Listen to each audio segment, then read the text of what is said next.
بسم اللہ الرحمن الرحیم۔ آج 26 محرم الحرام سن 1443 ہجری بروز اتوار ہے۔ نمبر 1 اسلامی تاریخ۔ حضرت اسحاق علیہ السلام کی خصوصیت و عظمت۔ حضرت اسحاق علیہ السلام اللہ تعالیٰ کے جلیل القدر نبی اور بہت ساری صفات کے مالک تھے۔ قرآن کریم نے ان کی نیکی و شرافت، نبوت و رحمت اور بلندی و عظمت کی شہادت دی ہے۔ انہیں یہ فضیلت و خصوصیت حاصل ہے کہ بنی اسرائیل کے سارے انبیاء انہی کی نسل سے ہیں۔ تاریخ سے معلوم ہوتا ہے کہ تقریباً 3500 انبیاء ان کی نسل میں پیدا ہوئے ہیں۔ اس کے ساتھ مسجد اقصی جیسی عظیم الشان مسجد کی تعمیر کا شرف بھی انہی کو حاصل ہے۔ اللہ تعالیٰ نے ان کے فضل و کمال کا تذکرہ کرتے ہوئے فرمایا، ہم نے حضرت ابراہیم علیہ السلام کو حضرت اسحاق علیہ السلام کی ولادت کی بشارت دی کہ وہ نبی نیک بندوں میں ہوں گے، اور ہم نے ان پر اور اسحاق علیہ السلام پر برکتیں نازل فرمائیں۔ میرے دوستو، حضرت اسحاق علیہ السلام پیدا کہاں ہوئے؟ ان کی پیدائش سرزمین عراق میں ہوئی، مگر پوری زندگی ملک شام میں رہے اور 160 سال یا 180 سال کی عمر میں وفات پائی، اور اپنے والد محترم کے برابر میں مدینۃ الجلیل میں دفن ہوئے۔ نمبر 2 حضور صلی اللہ علیہ وسلم کا معجزہ۔ حضرت فاطمہ رضی اللہ تعالی عنہا کے چہرے کا روشن ہو جانا۔ ایک مرتبہ حضرت فاطمہ رضی اللہ تعالی عنہا آپ صلی اللہ علیہ وسلم کے پاس تشریف لائیں، اور بھوک کی وجہ سے ان کا چہرہ پیلا ہو رہا تھا۔ آپ صلی اللہ علیہ وسلم نے ہاتھ اٹھا کر ان کے لیے دعا کر دی۔ حضرت عمران رضی اللہ تعالیٰ عنہ کہتے ہیں، میں نے دیکھا حضرت فاطمہ رضی اللہ تعالی عنہا کا چہرہ سرخ اور روشن ہو گیا۔ یہ واقعہ پردے کی آیت نازل ہونے سے پہلے کا ہے۔ نمبر 3 ایک فرض کے بارے میں۔ تمام رسولوں پر ایمان لانا۔ قرآن میں اللہ تعالیٰ فرماتا ہے، جو لوگ اللہ تعالیٰ پر ایمان رکھتے ہیں اور اس کے رسولوں پر بھی، اور ان میں سے کسی میں فرق نہیں کرتے، ان لوگوں کو اللہ تعالیٰ ضرور ان کا ثواب دیں گے، اور اللہ تعالیٰ بڑے مغفرت والے ہیں، بڑے رحمت والے ہیں۔ خلاصہ، اللہ تعالیٰ نے انسانوں کی ہدایت اور رہنمائی کے لیے جتنے نبی اور رسول بھیجے ہیں، ان سب پر ایمان لانا ضروری ہے۔ آمنت باللہ وملائکتہ وکتبہ ورسلہ والیوم الآخر والقدر خیرہ وشرہ من اللہ تعالی والبعث بعد الموت۔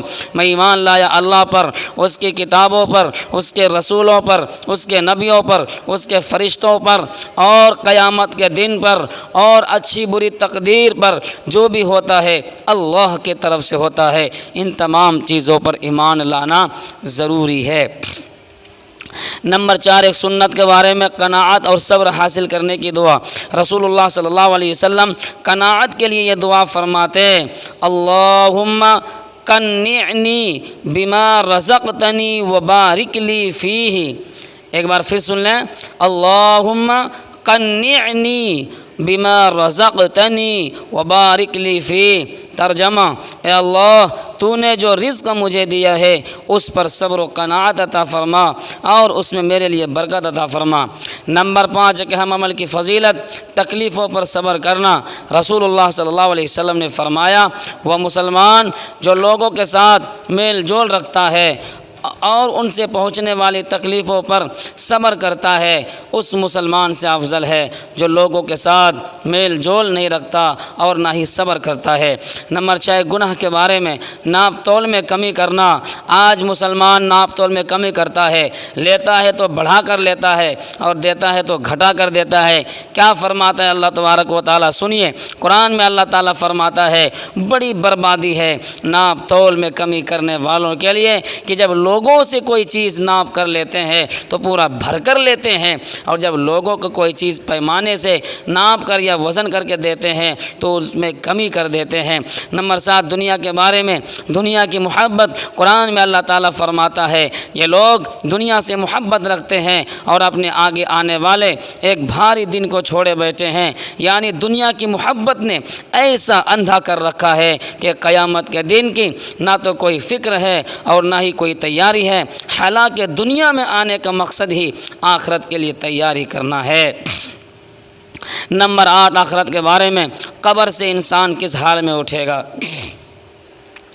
رسول اللہ صلی اللہ علیہ وسلم نے فرمایا ہر بندہ قبر میں اسی حالت میں اٹھایا جاتا ہے جس حالت میں اس کا انتقال ہوتا ہے۔ مومن اپنے ایمان پر اور منافق اپنے نفاق پر اٹھایا جاتا ہے۔ نمبر 9 طب نبوی سے علاج، تمام مصیبتوں سے حفاظت کی دعا۔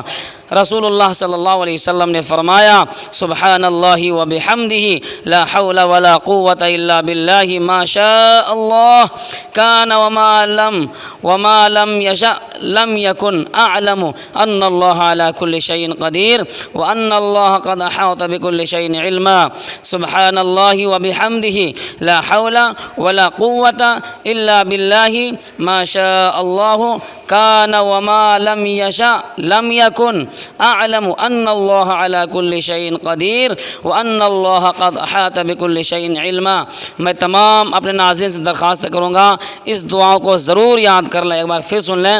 سبحان اللہ وبحمدہ لا حول ولا قوة الا باللہ ما شاء اللہ کان وما لم یشأ لم یکن اعلم ان اللہ علی کل شیء قدیر وان اللہ قد احاط بكل شیء علما۔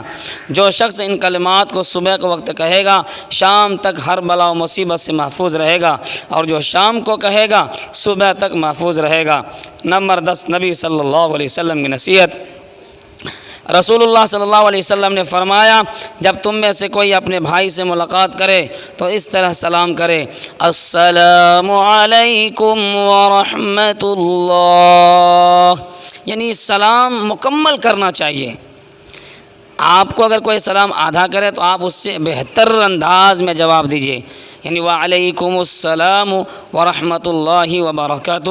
اللہ تعالی ہم سب کو سننے سے زیادہ عمل کی توفیق عطا فرمائے۔ سبحان اللہ وبحمدہ سبحانک اللہم وبحمدک ونشہد ان لا الہ الا انت ونستغفرک ونتوب الیک۔ سبحان ربک رب العزۃ عما یصفون وسلام علی المرسلین والحمد للہ رب العالمین۔ السلام علیکم۔ السلام علیکم۔